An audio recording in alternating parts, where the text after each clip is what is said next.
Simply frugal, living the frugal lifestyle.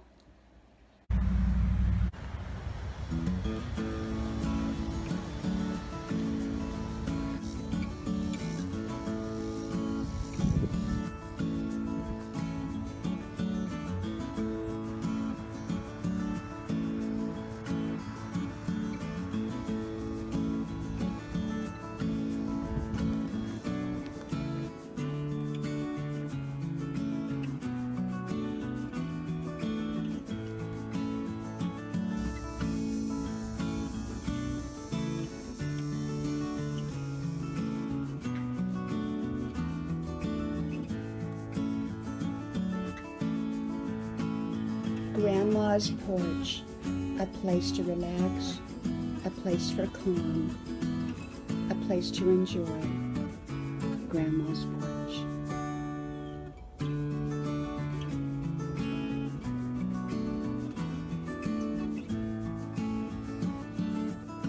Super frugal.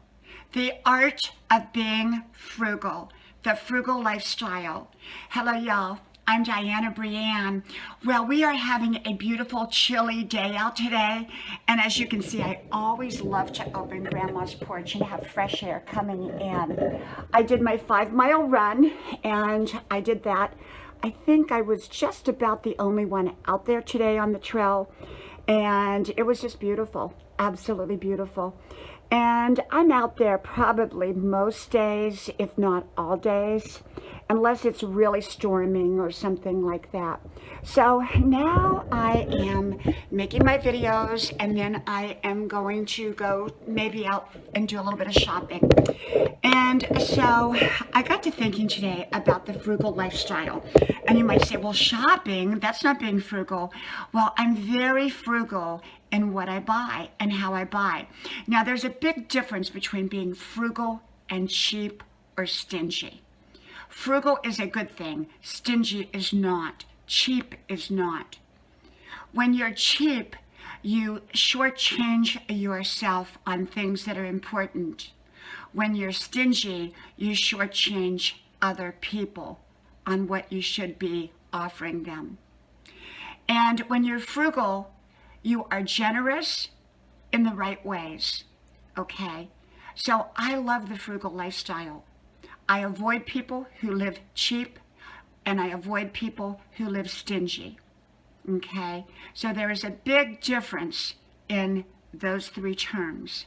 Stingy and cheap, to me, are negative, but frugal is positive.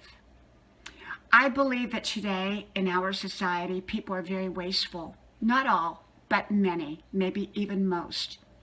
Grandma was very frugal.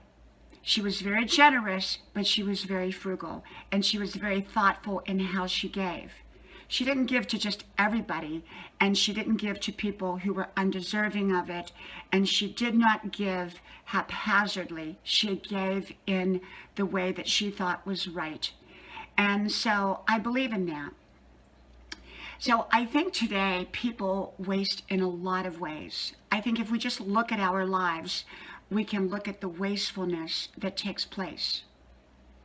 You know, recently my husband and I eliminated cable once again. Now we have rabbit ears, and we get about 30 channels on those rabbit ears, but I don't watch television. It's very rare that I turn television on. And my kids are so busy going to college and work, they rarely watch television. And my husband, the only thing he watches is occasionally sports. And so we opted to get rid of it because we were paying quite a bit for all these channels that we don't watch.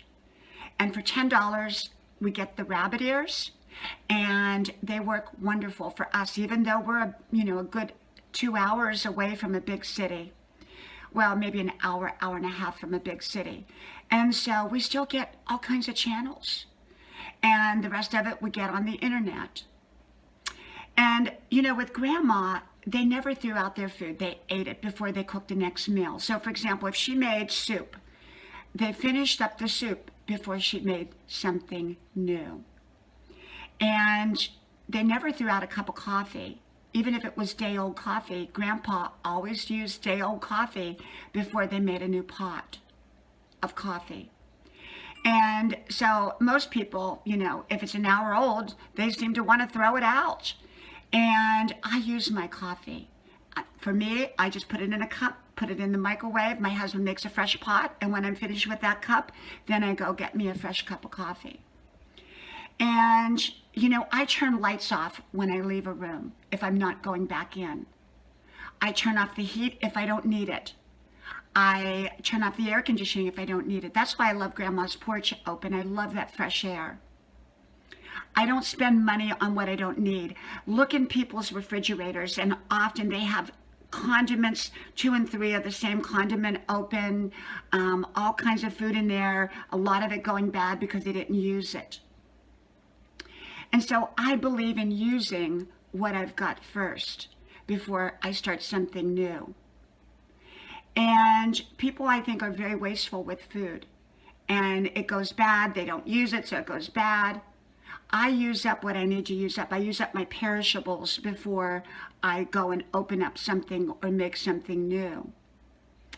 And, just so many ways that I like to save money.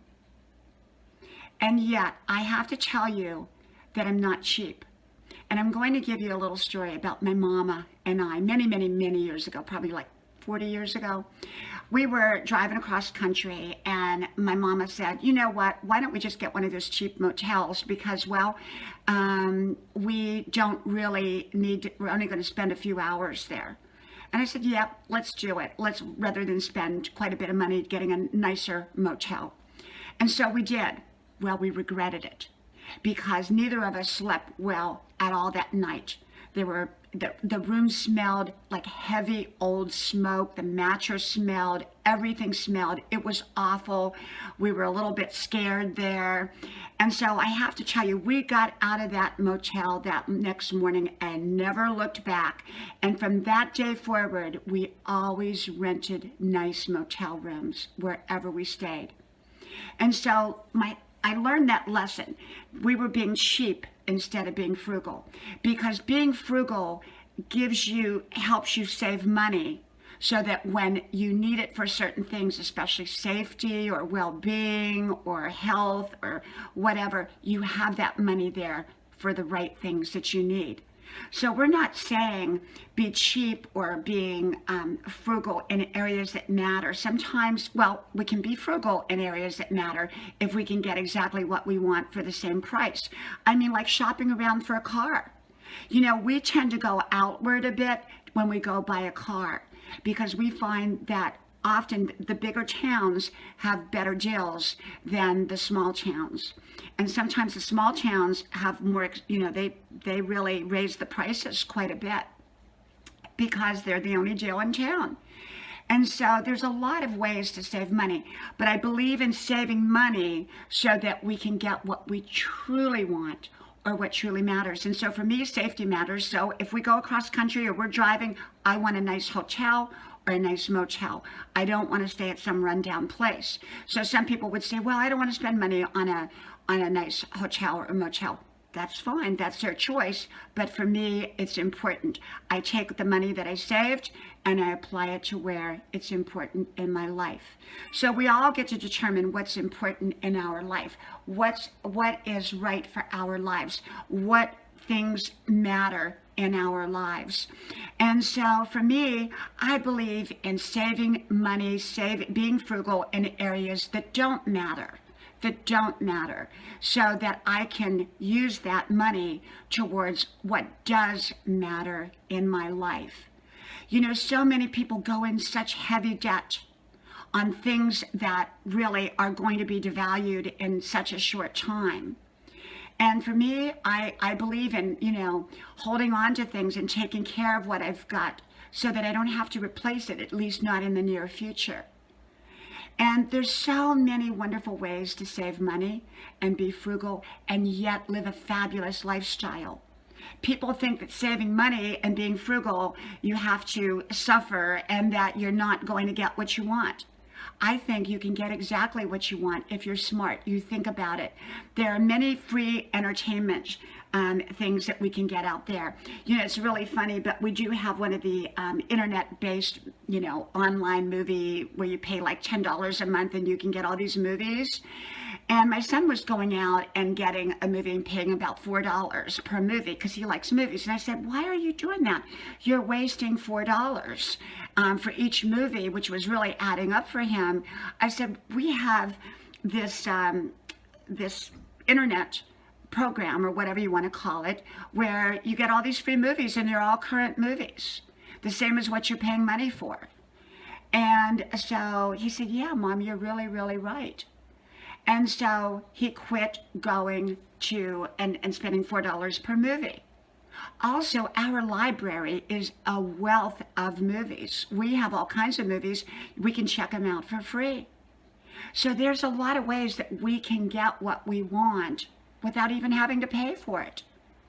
Sometimes you have to be creative to be frugal. And remember, frugal is not cheap and it's not stingy.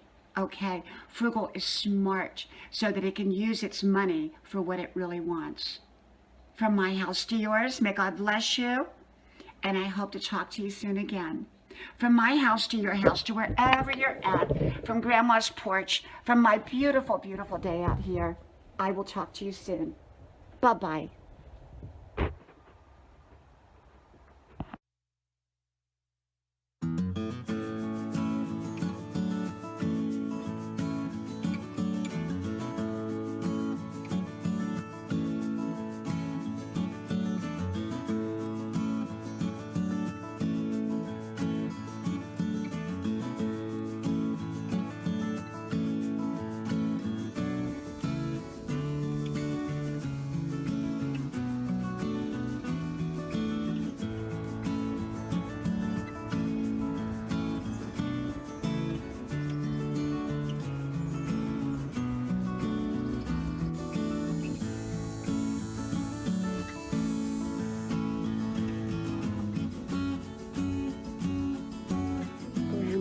Porch, a place to relax and a place to enjoy.